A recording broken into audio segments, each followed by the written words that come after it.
Tesla's luxury models seem to be having the exact same problem as their other models, which is pent-up, insane demand. You're probably getting bored of me saying the same thing over and over again, but I think I would highlight this a tiny bit more just because I think there was a lot of backlash around the Model S and X design, and some of it is justified, some of it isn't. People were like, hey, the 6-seater Model X doesn't even have armrests in the second row of seats, what's up with that? And I'll admit that's kind of weird. I'm not exactly sure why they don't have armrests, but there's also a lot of complaints around the yoke and not having gear shifters or the capacitive buttons, and anytime people complain about that, and I often see people online saying, hey, Tesla should fix the yoke, Tesla should fix the Model S and X, because right now they're jokes, no one takes those cars seriously because they use too many screens. Well, hey, guess what? People keep buying the dang thing, so much to the point that they've had to turn off Model S and X orders for everybody outside of North America. So yeah, this page was open for years, and they were available to reserve for anybody in countries where Teslas were present ever since they refreshed the Model S and X, and for years prior to that. Tesla has been happy to import the Model S and X to other countries, and while the new gigafactories are prioritizing the higher volume vehicles like the Model 3 and the Model Y, they've still been happy to do right-hand drive options, and seemingly they had no problem bringing the refreshed Model S and X to other countries. And of course, there's been a lot of demand outside of the United States for these luxury vehicles, even though they cost so much,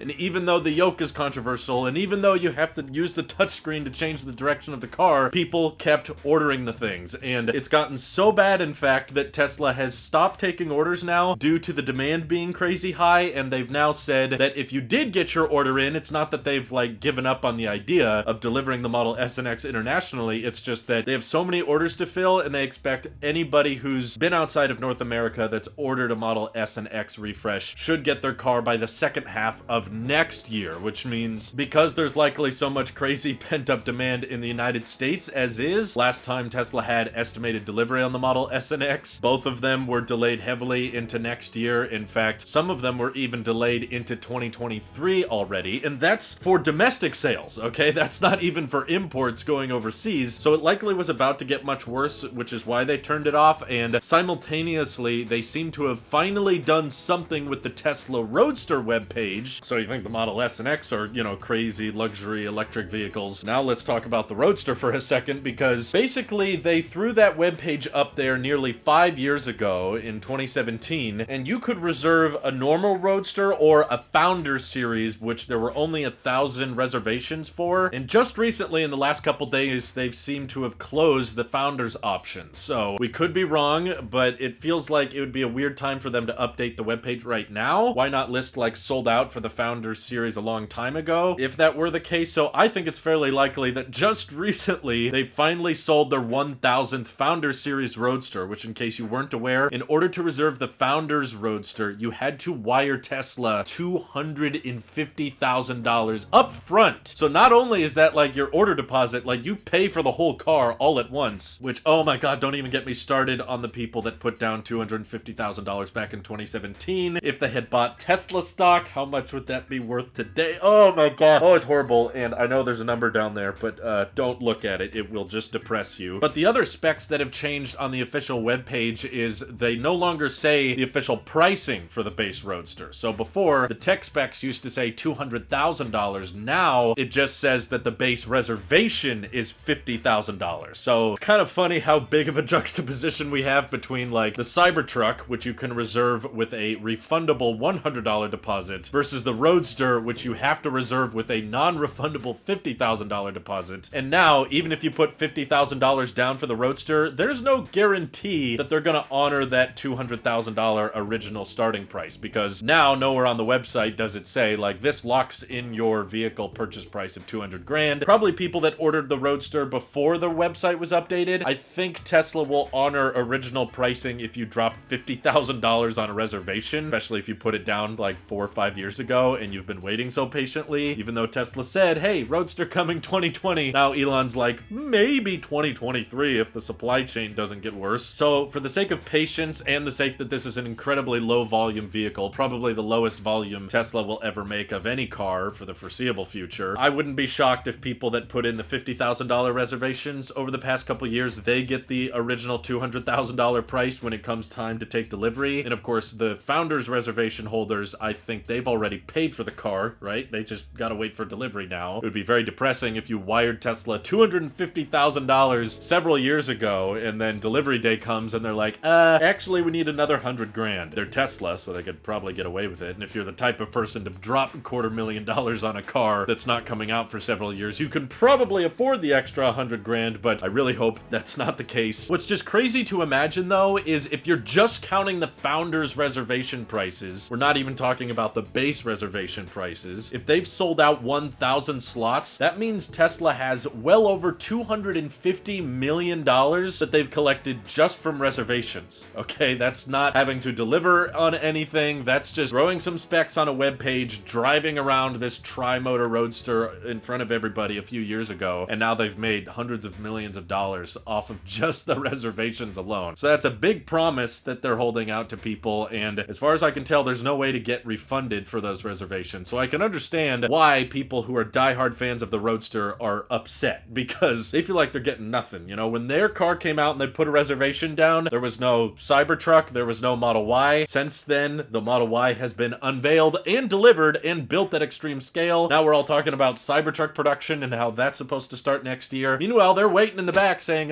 hey, I dropped 50 grand 4 years ago. When am I gonna get my car? And Tesla's like, hold on, there'll be a rocket package on the back, you'll be fine. So while it's an incredibly small portion of their customer base, I totally get the frustrations. But of course, it's also possible Tesla just took away the founders options because maybe reservations for that one flatlined. Maybe there weren't that many people dropping $250,000 on a promise that may or may not happen in the next couple years. But despite everyone's criticisms of Tesla's emphasis on software and, you know, removing things like steering wheels or gear stocks, you know, they like to simplify things and they like to put a bigger emphasis on the screens, especially on their higher end models. Despite all of that criticism and despite everyone complaining, they're still having to turn off more and more reservations because too many people keep ordering these things. So I'm gonna continue bringing that up whenever someone tells me they gotta fix the yoke or they gotta fix the screen or they gotta fix the gear stocks or whatever, because despite all of your criticisms, they still can't build enough of these things, and they're more back ordered than I think the Model S and X have ever been since likely they first came out. Who else remembers a couple years ago when you could order a Tesla and get it within a couple weeks? I don't think we realized how nice we had it. That time will likely not come again for a long, long time, especially considering Model S and X demand is through the roof right now. But keep in mind that unlike the Model Y and unlike the Model 3, there's fairly little plans of Tesla actually like expanding the production lines for the Model S and X and even the Roadster, which there's no production line at all right now. But as far as Elon said and as far as Tesla has talked about, there are no plans at like bringing Model S and X production to Shanghai or bringing S and X in production to Austin. Like, they're pretty much just gonna keep working with what they have at Fremont, which means it might be a long, long time before they're actually able to catch up on orders because there's no plans on expanding production capacity. Hopefully they can ramp it faster in the future and make do with the square footage they have in Fremont, but yeah, it's gonna be a while. So feel free to let me know how you guys feel about the luxury Teslas all being sold out down below. Thank you to everyone supporting me on Patreon, helping me afford a Model Y of some kind, ideally next year. And to everyone else, thank you for watching. Take care. Have a great day.